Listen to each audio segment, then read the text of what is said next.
The emergency signal came through at 3:47 hours, cutting through the quiet hum of the bridge like a knife. Captain Jake Morrison was already awake, drinking his third cup of coffee while reviewing patrol reports. Sleep had never come easy to him, not since the war on Mars ended 3 years ago. Captain, we're picking up a distress call.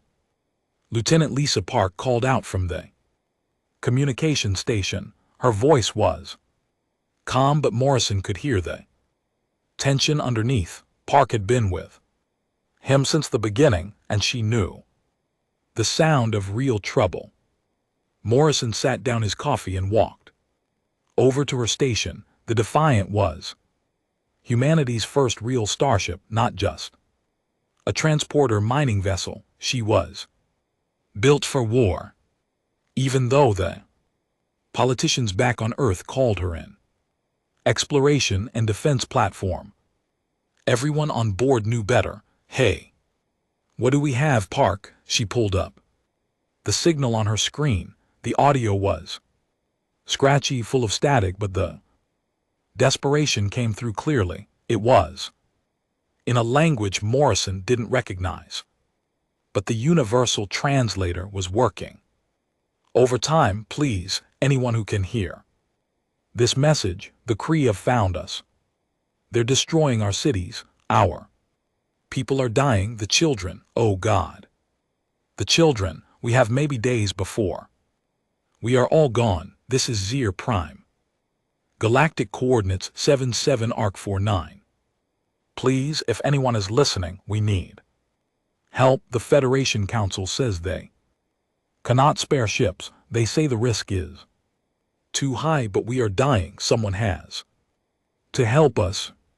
The message repeated, growing weaker each time as the signal degraded. Morrison stood silent for a long moment, his jaw tight. Around the bridge, his crew waited for orders. They all knew that look on their captain's face. Where's the nearest Federation ship? Morrison asked. Park checked her console. The Vorak vessel Harmony of Stars is about 6 hours away at maximum warp. They're heading away from the Zelari system. Morrison wasn't surprised. The Vorth were one of the oldest members of the Galactic Federation. They were crystal beings who thought in centuries instead of minutes. They probably spent more time debating whether to respond than the Zelari had left to live. Get me the Federation emergency channel, Morrison ordered. A few seconds later, the familiar crystalline face of Ambassador Zenka appeared on the main screen. The Vorak looked tired, which was unusual for a species that didn't technically need sleep. Captain Morrison, I assume you have intercepted the Zari distress signal. I have. What's the Federation's response? Zah's crystal form shifted, colors showing discomfort. The Council has reviewed the situation. The Kree Dominion has over 200 warships in that system. The risk to our forces would be too great. We cannot justify losing multiple Federation vessels to save one world. Morrison felt his temper rising. So you're just going to let them die? Captain, you must understand, the Kreth are not like other species. They do not take prisoners. They do not show mercy.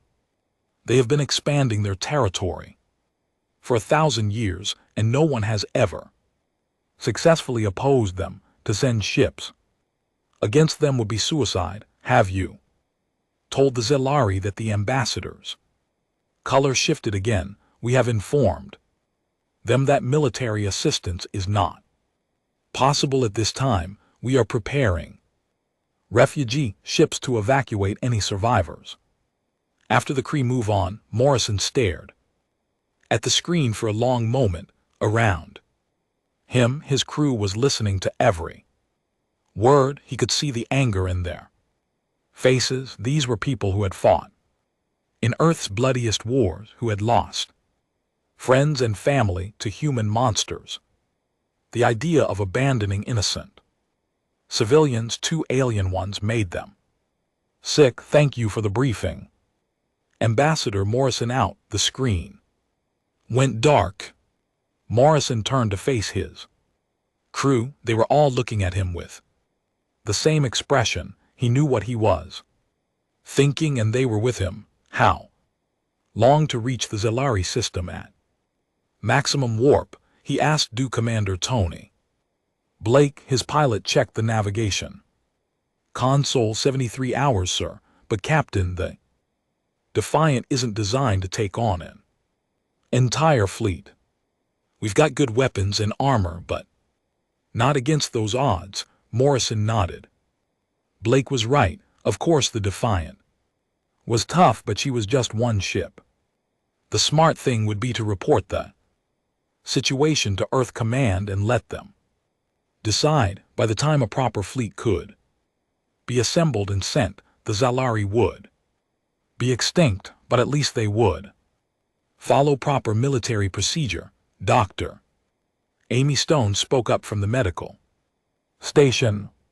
Captain, I've been reading about the Zalari. They're complete pacifists. They don't even have weapons. Their entire civilization is built around art and music and healing. They've never hurt anyone. I know. Doc. Sergeant Rick Hayes turned from the weapons console. Sir, if we don't help them, no one will.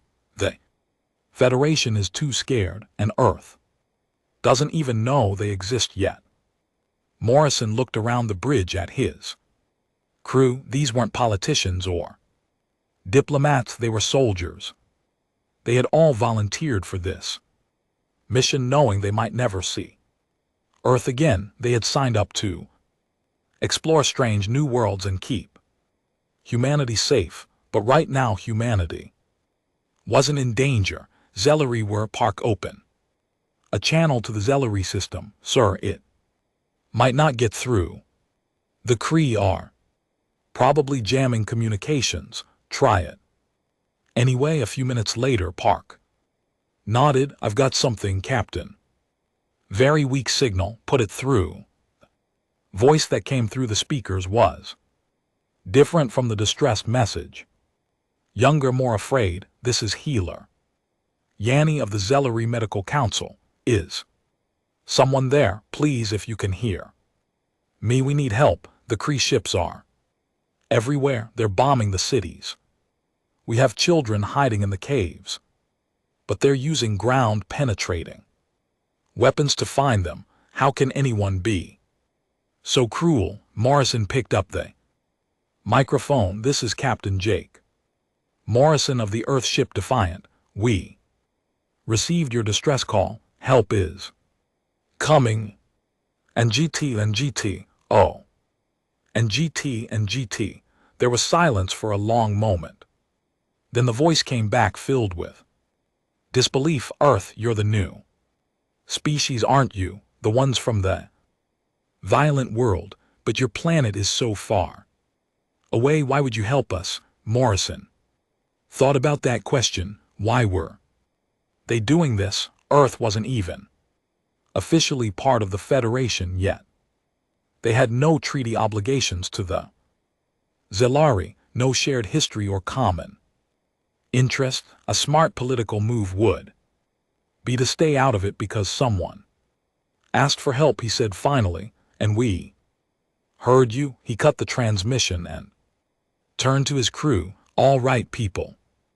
You heard the situation. Kree have over 200 ships. We have one. Federation thinks we're crazy, and they're probably right. Anyone who wants to transfer off at the next star base can do so with no questions asked. Nobody moved.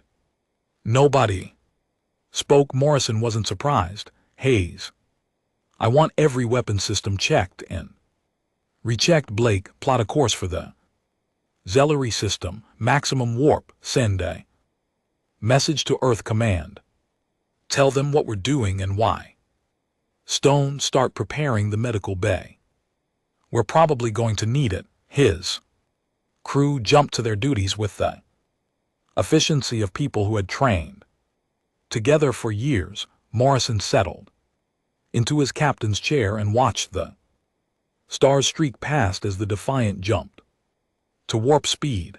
In 73 hours they would reach the Zellari system. They would face an enemy that had never been defeated, with odds that would make any sane military commander surrender before the first shot was fired. The Federation had already written the Zellari off as a lost cause, but the Federation didn't understand humans. They saw Earth as a violent, dangerous world that had produced a species barely civilized enough for galactic society. They were right, of course. Earth was violent.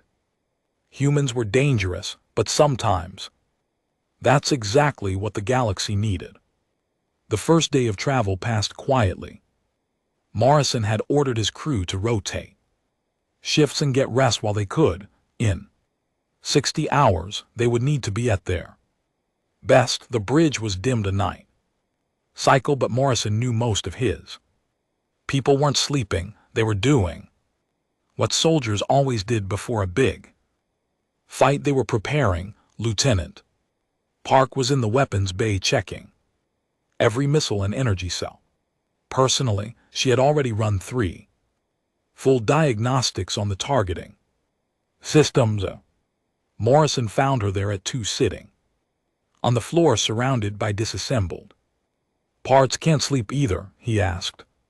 She looked up from the plasma coil she was cleaning. Did you know the Kree have been conquering worlds for over 1,000 years? I've been reading everything we have on them. They don't just attack military targets, they hunt civilians for sport. Morrison sat down beside her. The weapons bay was quiet, except for the hum of the ship's engines. What else did you learn? They believe that mercy makes you weak. They think peaceful species deserve to be destroyed because they won't fight back.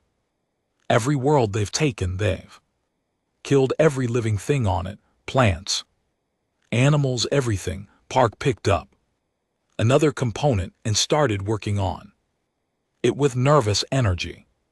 Federation species are all terrified of them. Even their military forces run away instead of fighting. Are you having second thoughts about this mission? Park laughed, but there was no humor in it. Sir, I grew up in Detroit during the gang wars. My little brother was killed by a drug dealer when he was 8 years old, just caught in crossfire while walking to school. You think I'm going to let alien bullies kill children when I can do something about it? Morrison nodded. It read Park's file. She had joined the military the day after her brother's funeral and had never looked back. Some people became soldiers for glory or adventure. Others did it because someone had to stand between the monsters and the innocent people.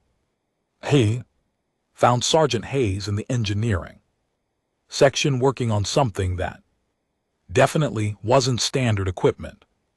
Hayes was hunched over a workbench, welding components together with intense focus. What are you building, Hayes? The sergeant looked up with a grin that would have worried a surman. Surprise packages, Captain. The seer liked to board disabled ships and hunt the crew. For fun, I figured we should give them something to remember us by. Morrison looked at the devices Hayes was building. They looked like standard emergency beacons, but he could see the modifications. Are those what I think they are? Yep. Motion-activated charges with proximity fuses. Anyone comes looking for helpless humans, they're going to find something else entirely. Hayes held up one of the devices. I've got enough components to make about 50 of these. Should keep the boarding parties busy. Hayes had always been created with explosives during the Mars War he had once taken out an entire enemy bunker complex using nothing but mining charges and kitchen timers the enemy had expected. Conventional military tactics, they hadn't expected a farm boy from Kansas who treated demolitions like an art form. Dr. Stone was in the medical bay, preparing for casualties that would probably never make it to her table. Morrison found her organizing surgical supplies with the same methodic precision she used for everything else. I've got the bay set up for trauma, surgery and emergency treatment, burn, gel plasma, synthetic blood, bone, regenerators, everything I can think of. She paused in her inventory. Captain, I've been reading about CF physiology. They're tough, but they have weaknesses. Their nervous system runs along their spine. Just like humans, a precise strike to the right spot will drop one permanently. Stone had been battlefield medic before joining the Defiant. She had saved more lives than anyone could count, but she also knew exactly how to end them when necessary. Morrison had seen her switch from healer to killer in seconds during the Mars campaign, and it had been terrifying to watch. Are you planning to do more than patch us up, Doc? Sir, I took an oath to do no harm, but that oath also says I have to protect the innocent. If some alien monster is trying to kill children, I'm going to stop it any way I can. Commander Blake was on the bridge, running flight simulations against impossible odds. Morrison watched him pilot the virtual Defiant through scenarios where they faced 50 enemy ships, then 100, then 200. In every simulation, the human ship was destroyed within minutes. Finding anything useful, Orison asked. Blake looked up from his console. The Kree fly in standard formation, patterns very organized, very predictable. They rely on overwhelming force instead of tactics. He brought up a tactical display. Their ships are heavily armed but not very maneuverable. They're used to fighting enemies that run away or surrender quickly. What about their fighters? But simple. They're designed for strafing runs against ground targets, not dog fighting. I think I can outfly them, but there are going to be a lot of them. Blake adjusted the simulation parameters. Captain, if we're really doing this, we need to hit them hard and fast, make them think we're something we're not. Morrison studied the tactical display. 200 CH ships against one human vessel. Smart thing would be to turn around and go home, but none of his crew were suggesting that option. The second day brought visitors. The Federation had assigned observers to the Defiant to monitor human behavior and report back to the Council. Morrison had forgotten about them until Ambassador Zenka's aide, a nervous mindery named Telsoth, approached him on the bridge. Captain Morrison, I must express the Federation's concern about your current course of action. The Mandari Collective has calculated the probability of success at less than 2%. Morrison didn't look up from his tactical reports. What's the probability of success if we don't try at all? That is not the point. You are risking not only your own lives, but potentially damaging relations between Earth and the Federation. If you are destroyed by the Kree, it will be seen as proof that humans are too aggressive for civilized space. Lieutenant Park turned from her station. And if we save the Zilari, Teloth's tentacles writhed with discomfort, it would be ... unexpected. No one has ever successfully opposed the Kree. Direct combat, Then maybe it's time. Someone tried, Amber Morrison said. The Mandari observer retreated to the quarters that had been assigned to the Federation delegation. Morrison knew. They were probably sending reports back to their home worlds about the crazy humans who were flying into certain death. Let them report whatever they wanted. Action spoke louder than diplomatic messages. On the third day, they reached the edge of the Zari system. The tactical sensors immediately began picking up energy signatures. Lots of them, Captain. I'm reading 237 Kree vessels. Park reported various classes, from fighters to battle cruisers. They're in orbital positions around Zilari Prime. Morrison studied the tactical display. The Kree fleet was spread out in a standard blockade formation, preventing any ships from escaping the planet. On the surface, he could see the energy signatures of ongoing bombardment. Any sign of Zilari ships? Negative, sir. Not detecting any active vessels of Zilari origin. There are some debris fields that might have been their fleet. Morrison nodded grimly. The Zilari were pacifists. They probably hadn't even tried to fight back. Their ships were likely destroyed in the first few minutes of the attack. Time to communication range, 30 minutes. Sir, Morrison stood up and walked to the center of the bridge. His crew was at their stations, ready for whatever came next. The Federation observers were huddled in the corner, probably calculating their own chances of survival. All right, people, this is it. In 30 minutes, we're going to announce ourselves to the most dangerous military force in the galaxy. They're going to try to kill us, and they're probably going to succeed. Anyone want to chain their mind? Nobody moved. Morrison wasn't surprised. Hey, are your surprises ready? All 50 packages are armed and ready. Captain Stone, Medical Bay, ready for anything, sir. Blake, how's our flight path? We're going in fast and loud. Park, weapons, all systems green. We've got enough firepower to make them notice us. Morrison settled back into his captain's chair. In a few minutes they would face an enemy that had never been defeated. The odds were impossible. The mission was probably suicidal. The Federation thought they were insane.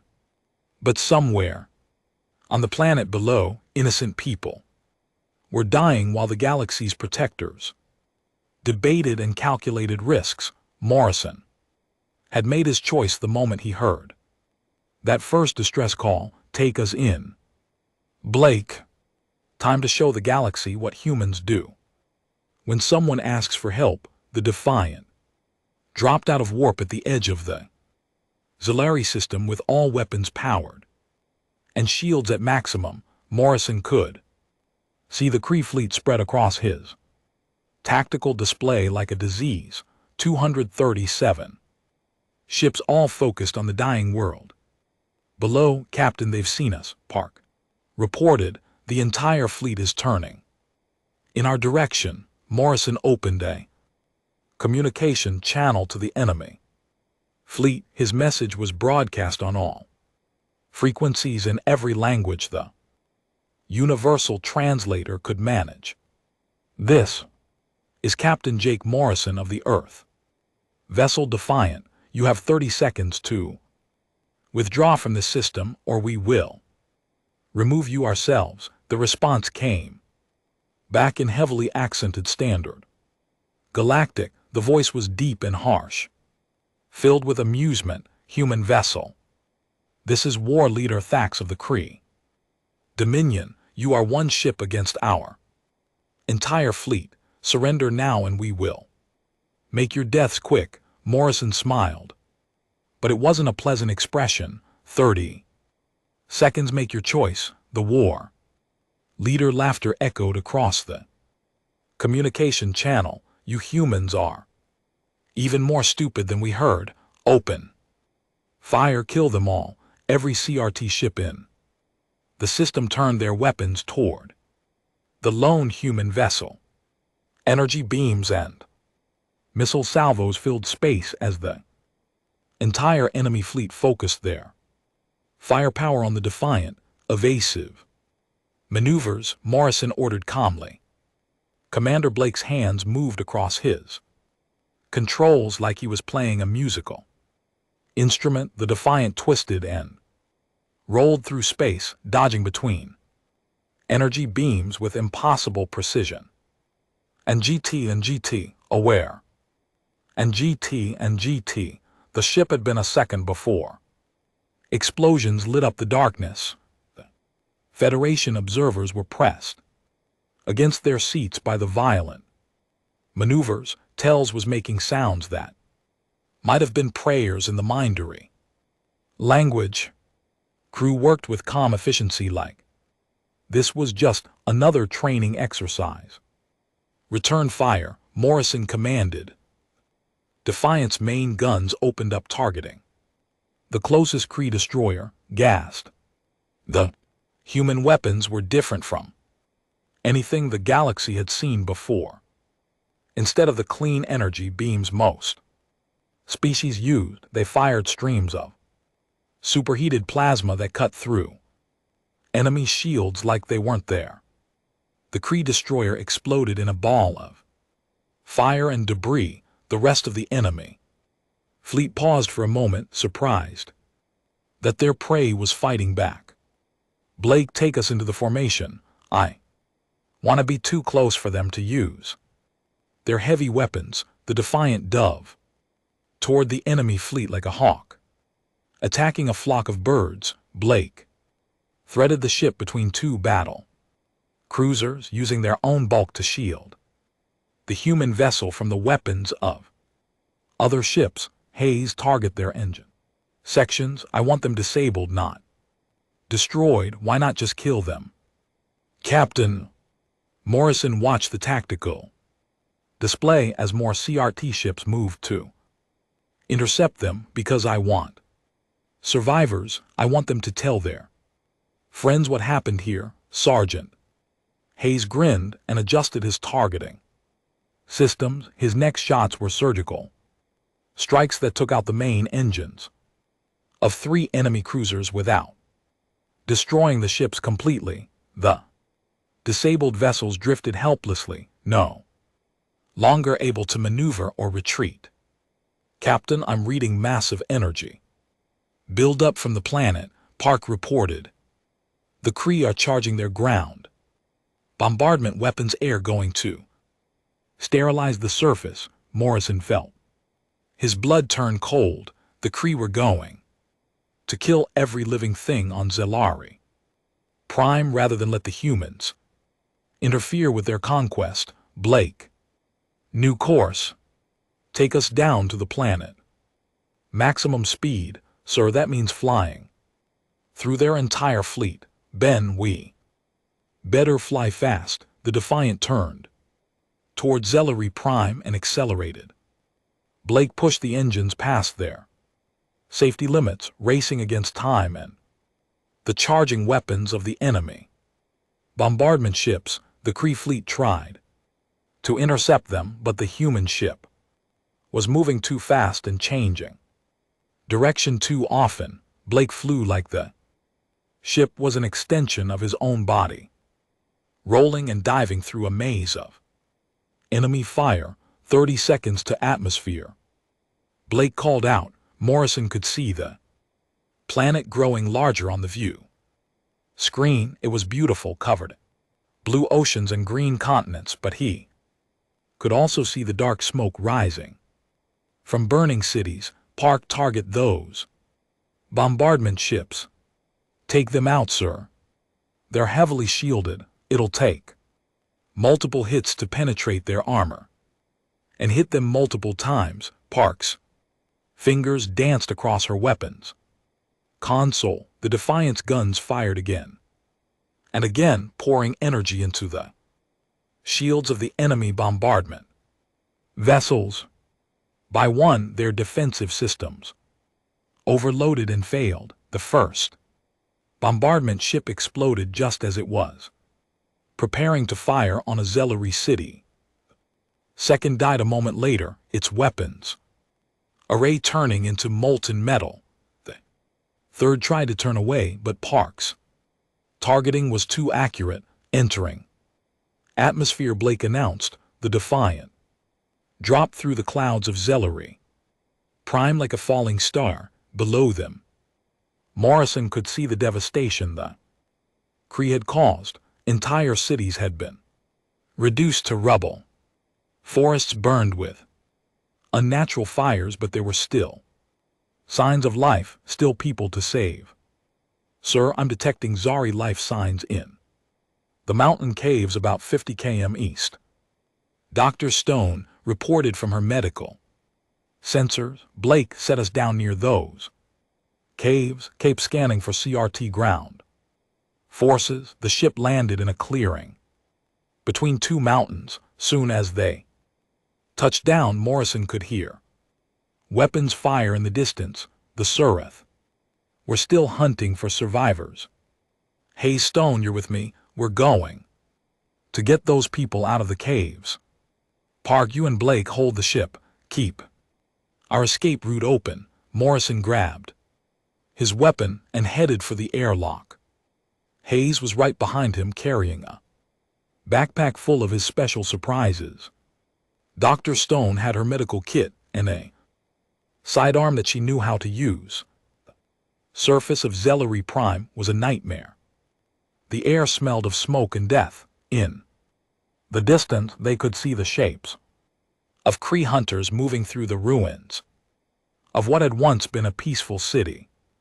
The caves were 3 km away through rough terrain. Morrison and his team moved carefully, staying in cover and avoiding the enemy patrols.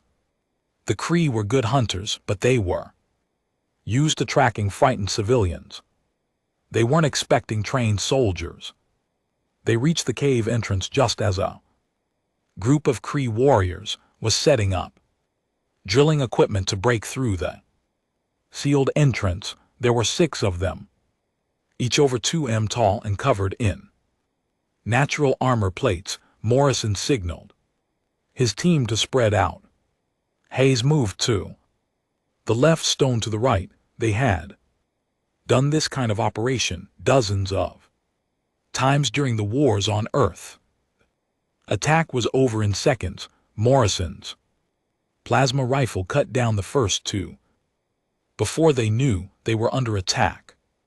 Hayes took out the third with a perfectly placed shot to the neck joint, where the armor was weakest. Stone, moving with the cold precision of a battlefield medic, disabled the fourth with a neural disruptor. The last 2 Kree tried to fight back, but they were used to hunting defenseless prey. They had never faced humans who shot first and asked questions later. Hayes, can you get through that barrier? Morrison asked, pointing to the sealed cave entrance. No problem, Captain. Hayes pulled out one of his modified charges and placed it carefully against the rock. Should open it up without bringing down the whole cave system. The explosion was controlled and precise. When the smoke cleared, there was a neat opening in the cave wall. From inside came the sound of voices speaking in the musical language of the Zellery. Dr. Stone called out in standard galactic using the universal translator, "We're here to help. We're from Earth. You're safe now." The first Zellery to emerge was an elderly female with silver skin and large, gentle eyes. She looked at Morrison and his team with wonder and fear. "You're the humans from the message," she said softly. "You really came?" Morrison nodded. "We came. We're going to get you out of here." Behind the elderly female came Maury. Families with children, artists carrying precious artwork, healers supporting the Wounded. All of them had the same expression of disbelief that anyone had come to save them. How many people are in there? Stone asked, already checking the wounded. 437. The elderly Zelari replied, "We are all that remain of the city of Harmony Falls." Morrison looked at the crowd of survivors. His ship could carry maybe 50 people safely. There were hundreds here. There somewhere above them, the Kree fleet was still fighting the Defiant base. How long before they send more hunting parties? The sergeant was scanning the horizon with his rifle scope. I count 3 more groups moving this way, maybe 20 minutes before they get here. Morrison made his decision. Couldn't save everyone at once, but they could start, and every life they saved was a victory against the monsters who thought mercy was weakness. Stone, take the wounded and the children.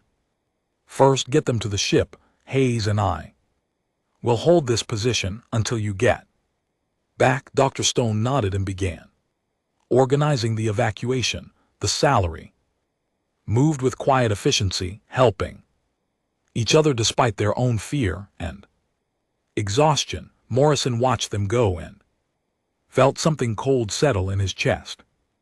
The CF thought they were dealing with another weak species. They were about to learn how wrong they were. The first group of wounded Zelarian children were halfway to the Defiant when Morrison heard the sound of enemy engines approaching. 3 CH hunting ships were coming in low and fast, their weapons already charging for another attack on the cave system. Hayes, can you take out those ships? Sergeant Hayes looked up from the explosives he was planting around the cave entrance. Not with small arms, Captain, but I've got an idea. He pulled out one of his modified charges and attached it to a piece of CRE drilling equipment. If I can get this close enough to one of those ships, ... Morrison understood immediately. Do it, I'll cover you. Hayes grabbed the modified charge and sprinted toward the approaching ships. The Kree hunters were focused on the cave entrance and didn't see him coming until it was too late. He threw the device at the nearest ship just as it was landing.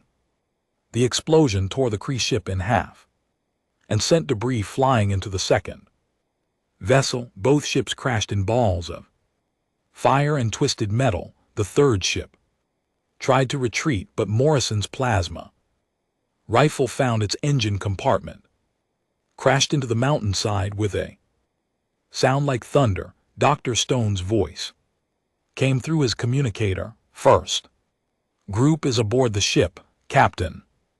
Coming back for more. Morrison looked at the remaining Zelari survivors. There were still over 300 people waiting to be evacuated. At this rate it would take hours to get them all to safety. Hours they didn't have. Hayes set up a defensive perimeter. More hunting parties will be coming. The sergeant was already moving, placing his modified charges in strategic positions around the cave entrance. Each device was motion activated. It's designed to take out enemy soldiers who got too close. The next wave of CRT hunters arrived 20 minutes later. Out this time there were 2 full squads, 24 warriors armed with heavy weapons. They came expecting to find defenseless civilians hiding in caves. Instead, they found Hayes's surprises. The first explosive went off when the lead Kree warrior stepped on a concealed trigger. The blast took out 5 enemies and scattered the rest. Second charge detonated when they tried to take cover behind a large rock. Third went off when they attempted to flank around the cave entrance. Within minutes, 24 CFTH hunters had been reduced to 6 confused and terrified. Survivors. Morrison and Hayes finished the job with precise rifle fire. Captain Hayes said, reloading his weapon, "I'm starting to think these guys aren't as tough as their reputation suggests." Morrison had been thinking the same thing. The Cree were physically strong and well-armed, but they fought like bullies who had never faced real resistance. They relied on fear and overwhelming numbers instead of actual tactics. Dr. Stone returned with an empty transport shuttle just as another group of Zelari was ready to go. This time she took the elderly and the injured people who couldn't fight if the situation got worse. How many more trips? Morrison asked. At least 4 more, maybe 5. Captain, some of these people are badly hurt and need real medical treatment soon. Morrison nodded and checked his ammunition. They were holding their position, but barely. Sooner or later, the Cree would send enough troops to overwhelm their defenses. His communicator crackled with Commander Blake's voice from orbit. "Captain, we've got problems up here. Cree fleet is regrouping. They're bringing their heavy ships to bear on our position." Morrison looked up at the sky. He couldn't see the space battle, but he could hear the sound of the Defiance engine straining under combat stress. "How long can you hold them off?" "Not much longer, sir. Lieutenant Park has done amazing work, but we're outnumbered 200 to 1. We need to wrap this up soon." Morrison made a decision that surprised even himself. "Blake, send down the Federation observers." "Sir, you heard me." "Send down Tells and the other Federation representatives. Want them to see what's happening here." 20 minutes later, Mandari observer Tells and 2 other Federation officials landed near the cave system in an emergency shuttle. They emerged looking confused and terrified. "Captain Morrison, why have you brought us to this dangerous location?" Elseth asked, his tentacles writhing with anxiety. Morrison pointed to the Zelari survivors waiting to be evacuated. "I want you to see who we're fighting for. I want you to understand what the CRT do to peaceful species." The Federation observers looked around at the destruction, burned cities in the distance, smoking craters where homes had once stood, the bodies of Cree hunters who had died trying to murder civilians hiding in caves. "This is what your council decided wasn't worth fighting for," Morrison continued. "These people, these children, the CFT, were going to kill every living thing on this planet, and you calculated it was too risky to intervene." One of the observers, a crystalline Vorthach named Xena, examined the remains of a Cree weapon. "Captain, these hunters were equipped with devices designed for torturing prisoners. This was not a military operation. This was genocide for entertainment." Morrison nodded grimly. "Now you're starting to understand." Dr. Stone returned for another group of evacuees. This time, some of the younger Zari males had volunteered to help defend the cave entrance. They had no weapons and no training, but they refused to leave while their families were still in danger. "Captain," one of them said through the universal translator, "we want to fight. We cannot hide while our children are threatened." Morrison looked at the young Zelari. They were artists and healers who had never harmed anyone in their lives, but they were willing to stand and fight when their loved ones were in danger. "Hayes, give them whatever weapons you can spare." The sergeant handed out sidearms and gave the Zelari volunteers a quick lesson. Basic combat tactics they learned fast. driven by desperation and protective instincts that transcended species. The next CRT attack came an hour later. This time it was a full company, over 60 warriors with heavy weapons and armored support vehicles. They expected to overwhelm the human defenders through sheer numbers they hadn't counted on, fighting alongside people who had nothing left to lose. The battle was fierce but short. Morrison and Hayes used their military training to direct the defense, while the auxiliary volunteers fought with the desperate courage of parents protecting their children. Dr. Stone moved through the battlefield like a ghost, treating wounded allies and taking down enemies with equal efficiency. When the smoke cleared, 60 Cree warriors had been reduced to scattered survivors who fled back to their ships. The human defenders had taken casualties, but they held their ground. Tells watched the aftermath of the battle with obvious shock. Captain Morrison, I have never seen anything like this. The Zelari fought alongside you against trained warriors. That's what happens when you give people hope, Morrison replied.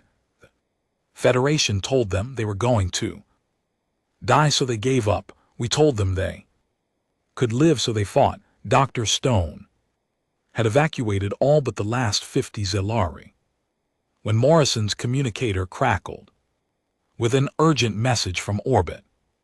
Captain, this is Blake. We've got incoming. War Leader Thax is bringing his personal command ship down to the surface. It's a heavy assault vessel with enough firepower to level this entire mountain range. Morrison looked at the remaining survivors, so close to saving them all, and now the enemy commander was coming to finish the job personally. How long until he arrives? 20 minutes, sir. And Captain what? He's broadcasting on all frequencies. He wants to challenge you to single combat. Winner takes the planet. Morrison considered this. The axe was probably twice his size and had been fighting for centuries.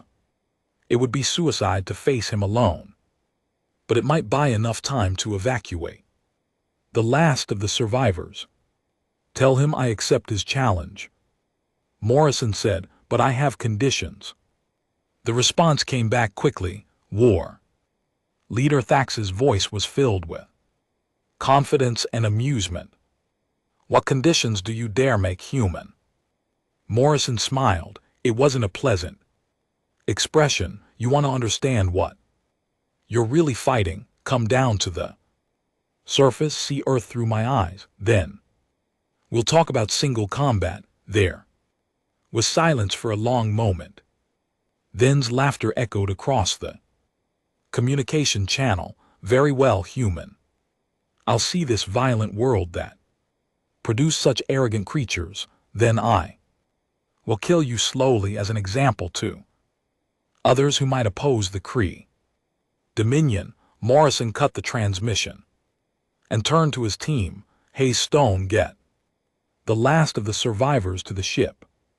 This ends now. Tells was staring at him with something that might have been respect. Captain, you cannot seriously be considering single combat with a Cree war leader. He has killed hundreds of enemy champions. Morrison checked his weapons one last time. Maybe, but he's never fought a human before. War leader Thax arrived exactly 20 minutes later in a massive assault ship that blocked out the sun. The vessel was 3 times the size of the Defiant and covered in weapons that could destroy a city.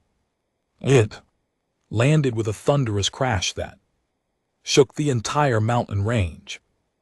Morrison stood alone in the clearing between the caves and the enemy ship. His team had evacuated the last of the Zelari survivors, but they remained hidden nearby, ready to provide support if needed. The Federation observers Watch from a safe distance, recording everything for their reports. The assault ship's main ramp lowered with mechanical precision. War leader Thax emerged slowly, savoring the moment. He was exactly what Morrison had expected. Over 3 m tall, covered in natural armor. Plates that looked like black metal.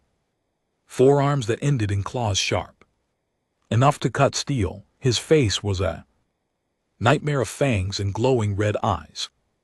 So you are the human who dares challenge the Kree Dominion, Thax said, his voice like grinding stone. You are smaller than I expected. Morrison didn't reply. Instead, he activated a holographic projector that Hayes had rigged up from spare parts.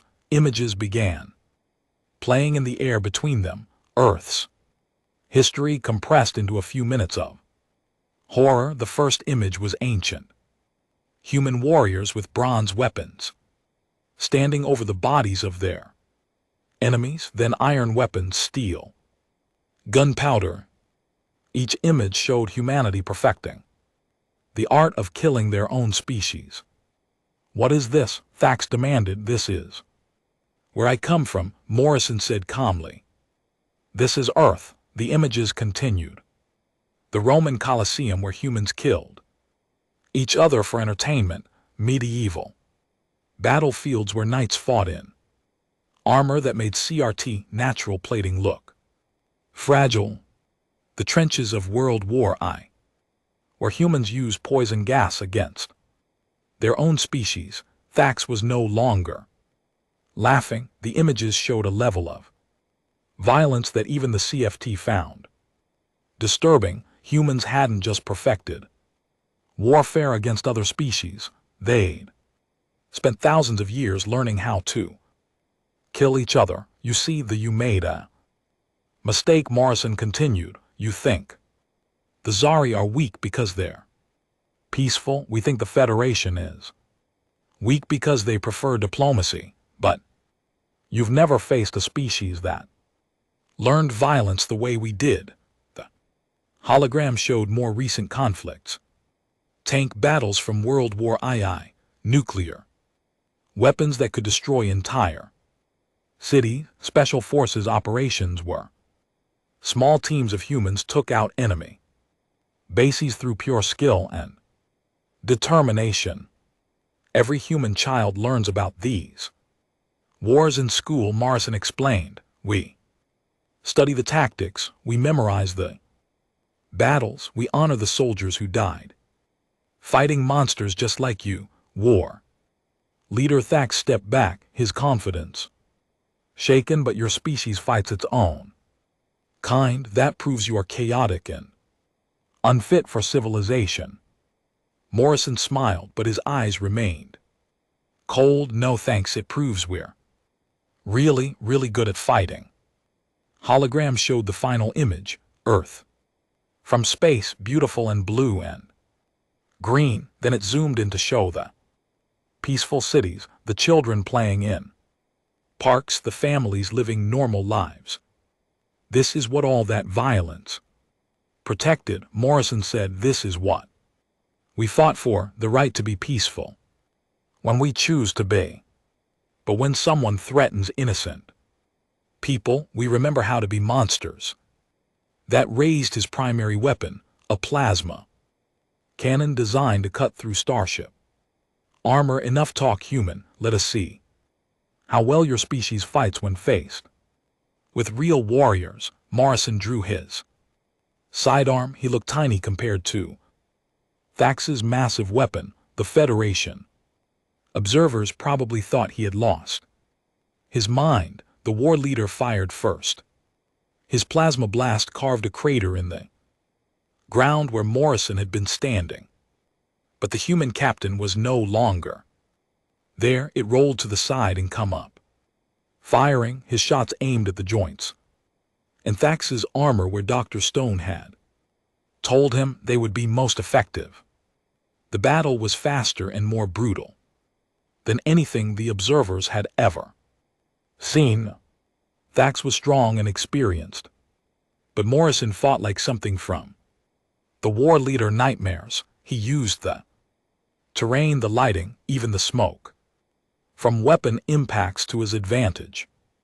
When Thax charged with his claws extended, Morrison didn't retreat. He stepped inside the alien's reach and used a combat knife to target nerve clusters that Stone had identified in the CF anatomy. When the war leader tried to grab him, Morrison slipped away like smoke and struck from a different angle. You fight like a coward, Thack snarled, bleeding from a dozen small wounds. I fight like a human, Morrison replied, circling his opponent. We don't care about honor or tradition. We care about winning. The turning point came when Thax made the mistake of trying to intimidate Morrison with a display of raw strength. He grabbed a boulder the size of a transport vehicle and hurled it at the human captain. Morrison didn't try to dodge. Instead, he used one of Hayes's remaining explosives to turn the boulder into fragments that showered down on Thax himself, while the war leader was blinded by dust and debris. Morrison moved in for the kill. The fight ended with Morrison's knife buried in the nerve cluster at the base of Thax's skull. The massive alien warrior collapsed like a fallen tree. Paralyzed but still alive, Morrison stood over his defeated enemy, breathing hard but victorious. Round the clearing, Kree soldiers emerged from the assault ship, their weapons trained on the human captain, but they didn't fire. Their leader had been defeated in single combat according to their own traditions. The human wins, one of them announced in their harsh language. By the laws of the Dominion, this world is his. Morrison looked up at the Kree soldiers. I don't want your world. Want you to leave this system and never come back. I want you to spread the word about what happened here. The Kree's second in command, a female warrior named Gratha, stepped forward. What word should we spread, human? Morrison pointed to the Federation observers who had recorded everything. Is tell everyone in the galaxy that Earth has joined the Federation. Tell them that humans protect the innocent, and tell them that anyone who hurts peaceful species will answer to us. Gratha looked at her defeated leader, then at the human who had brought down the most feared warrior in the Dominion. It will be done. The Kree will remember this day. The enemy forces withdrew within hours, taking their defeated war leader with them. Their fleet left the Zellery system and never returned. Within days, reports spread throughout the galaxy about the humans who had defeated the unconquerable Kree Dominion. Morrison found himself surrounded by grateful Zellery survivors as they began the work of rebuilding their world. The Federation observers sent reports that changed everything the galaxy thought they knew about humanity. Tells approached Morrison as the Defiant prepared to depart. Captain, the Federation Council wishes to offer Earth full membership immediately. They also wanted to discuss mutual defense treaties. Morrison nodded. Tell them we'll consider it. Make sure they understand something first. What is that? Humans don't fight for conquest or glory. We fight for people who can't fight for themselves. Anyone who threatens innocent civilians will find out exactly what kind of monsters Earth can produce. The Mandari observers' tentacles writhed with what might have been respect. And if the Federation needs help against other threats, Morrison looked out at the stars, knowing that somewhere in the darkness, other predators were watching and waiting. Then they should remember that when someone cries for help, Earth answers, and we don't send diplomats For 6 months later, the galaxy was a different place. Peaceful species that had lived in fear for centuries began to feel safe again. Predatory civilizations found their expansion stopped by humans, who refused to let innocent people suffer. The Kree Dominion itself began to change without the aura of invincibility that had sustained them. For 1,000 years, their empire started to crumble. Some of their former victims even began fighting back, inspired by the example of the humans, who had shown them that monsters could be defeated. Captain Morrison returned to Earth orbit to find representatives from dozens of species waiting to meet with humanity's leaders. Some wanted protection, others wanted to learn how humans fought so effectively. All of them had heard the story of the Defiant and her crew. The Federation Council offered Morrison any command he wanted in their combined fleet. He turned them down. The Defiant was his ship, and his crew were the people he trusted to answer the next distress call, because somewhere in the galaxy there were always innocent people crying for help, and as long as humans could hear those cries, the monsters of the universe would never sleep peacefully again. Morrison stood on his bridge, looking out at the stars, and smiled. Earth had found its place in the galaxy, not as explorers or merchants or diplomats, but as the guardians that civilized species called when civilization itself was threatened. The galaxy had wanted to know what kind of creatures humanity really was. Now they knew. When evil raised its head, when innocent people suffered, when the darkness threatened to swallow the light, Earth sent its monsters to fight back, and humanity's monsters were very, very good at their job.